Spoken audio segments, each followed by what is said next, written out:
Most criminals try very hard not to be famous. This pirate had the opposite plan. He wanted everyone to know exactly who he was, what he did, and where to find him. Which is, when you think about it, just doing the Navy's paperwork for them. Now, you have to understand how piracy actually worked. It was not all sword fights. The dirty secret of the golden age of piracy is that the scariest pirates barely had to fight at all, because a good reputation did the fighting for them. If a merchant ship saw a flag belonging to a pirate famous for being absolutely unhinged, the crew often just gave up. No fight, no risk, free cargo. Fear was the product. Reputation was the entire business model. And our man understood this better than anyone. Maybe a little too well. He built a brand. He had a look. He had a signature move. He made sure that everywhere he went, people told stories about him.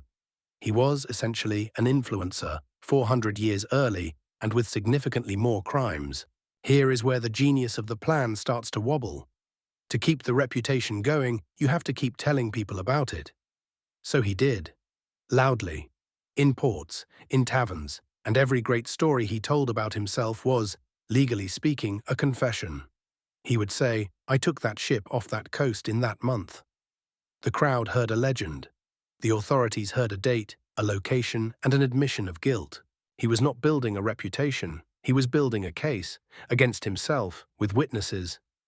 As the legend goes, the descriptions of him got so accurate that he might as well have written the wanted posters himself. The distinctive look he was so proud of. That is not a brand anymore.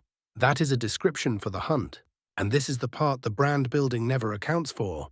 Being the most famous pirate alive makes you the most attractive pirate to catch.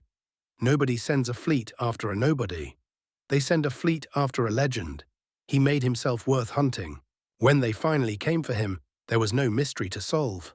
No disguise that worked because everyone knew the look. No alias that helped because he had made the name too valuable to drop.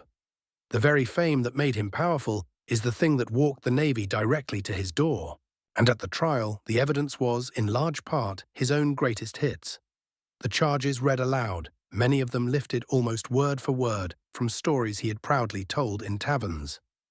The crimes he was most proud of were the crimes they hanged him for.